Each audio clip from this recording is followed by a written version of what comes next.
Why teach financial literacy? It's not how much money you make, it is how much you keep. 1990s में mic ने अपने dad का business take over कर लिया और पैसे को अच्छे से मैनेज करके अपने डैड से भी बड़े बिजनेस क्रिएट किए। 1994 में एट द एज ऑफ 47 मैं भी रिटायर हो गया अपनी वाइफ किम के साथ, जिसकी एज 37 थी। माइक और मैं एक दो हफ्ते में गोल्फ कोर्स पर मिलते रहते थे और बिजनेस की बातें करते रहते थे।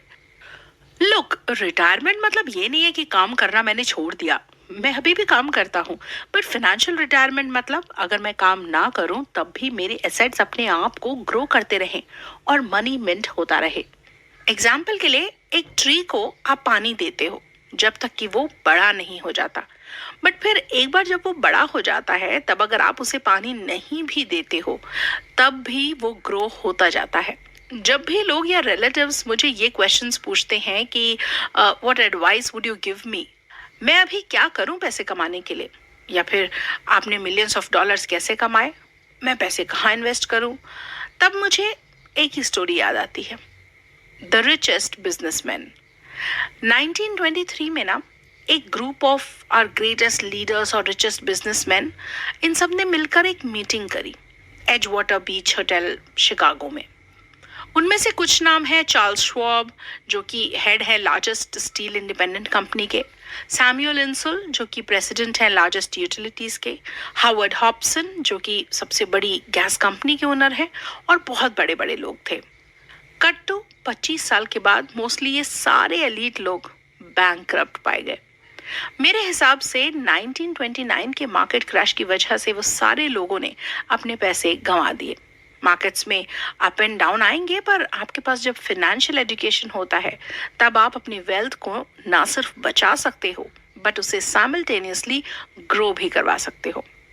एक रिच बास्केटबॉल प्लेयर को टीम से टर्मिनेट कर दिया गया और फिर उसकी स्पेंडिंग हैबिट्स और फाइनेंशियल एजुकेशन ना होने की वजह से उसे कार वॉश सेंटर में काम करना पड़ा। वहां से भी उसे निकाल दिया गया क्योंकि उसने कार साफ करते वक्त अपनी चैंपियनशिप रिंग निकालने के लिए मना कर दिया।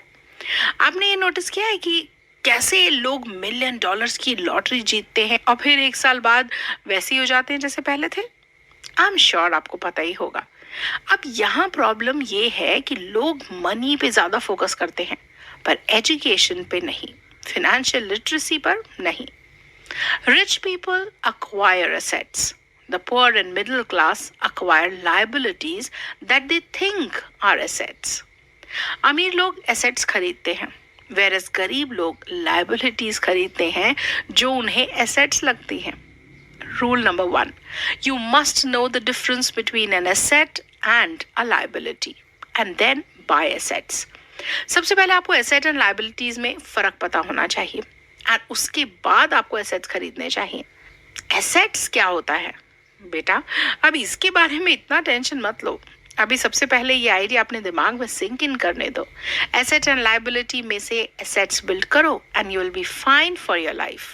ओह, तो अगर हम एसेट्स बना लें तो क्या हम रिच बन पाएंगे?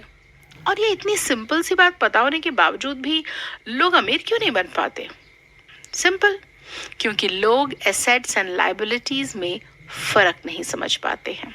लोगों को समझाने की सबसे बड़ी दिक्कत ये है कि वो लोगों का ईगो सामने आ जाता है और फिर वो अपनी सुपेरियरिटी प्रूव करने की ट्राई करते रहते हैं। बट तुम बच्चों के केस में ऐसा नहीं है। You are like a sponge जो अभी जो डेटा मिलेगा उसे एब्जॉर्ब कर लेगा। What is the difference between assets and liabilities? Always keep it simple. जो चीज आपकी जेब में पैसा डाले वो एसेट है और जो चीज आपकी जेब से पैसा निकाले वो लाइबिलिटी है। This is the cash flow pattern of an asset. जो टॉप पार्ट वाला हिस्सा है ना, उसे हम इनकम स्टेटमेंट कहते हैं।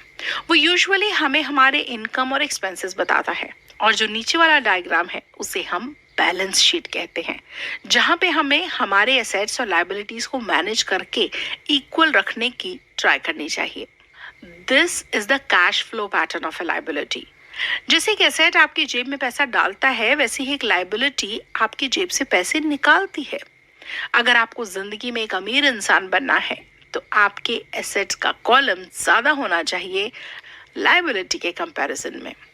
This is the cash flow pattern of a poor person, this is the cash flow pattern of a person in the middle class, and this is the cash flow pattern of a rich person. Cash flow tells the story of how a person handles money. School में हम scholastic skills और professional skills gain करते हैं। Scholastic skills हमें सीखने में मदद करते हैं और प्रोफेशनल स्किल्स हमें पैसा कमाने में हेल्प करते हैं। 1960s में हमारे स्कूल में अगर कोई बच्चा एकेडमिकली ब्राइट होता तो सब अज्यूम करते थे कि वो एक डॉक्टर बनेगा, क्योंकि तब डॉक्टर्स बन के लोगों को लगता था कि वो बहुत ज़्यादा पैसे कमाएंगे। पर आज अगर हम देखें तो डॉक्टर्स भी बहुत ज़्यादा पैसे कमाने के लिए स्ट्रगल करते हैं, बहुत हार्ड वर्क करते हैं। आज के बच्चे ज़्यादातर मूवी स्टार्स बनने के पीछे, एथलीट्स बनने के पीछे, क्रिकेटर्स बनने के पीछे भाग रहे हैं, क्योंकि उन्हें पता है फेम से लोग ज़्यादा पैसे कमाते हैं। उन्हें ये समझ में आ गया है कि अगर आप एकेडमिकली एक करियर में सक्सेसफुल होते हो तब भी आप एक्सट्रीम रिच नहीं बन पाओगे। एंड एज आई सेड, उससे फ़र्क नहीं पड़ता कि आप कितना कमाते हो, फ़र्क उससे पड़ता है कि आप कितना अपने पास रखते हो। फिनेंशियल लिटरेसी स्कूल में सिखानी चाहिए, पर स्कूल वाले वो सिखाते नहीं हैं, मनी मैनेजमेंट सिखाते नहीं हैं, इसलिए लोग पैसा कमाने के बावजूद उसे अपने पास रख नहीं पाते और अपनी वेल्थ ग्रो नहीं कर पाते, एंड अच्छे पैसे कमाने के बावजूद ब्रोक होते हैं। How the quest for a financial dream turns into a financial nightmare.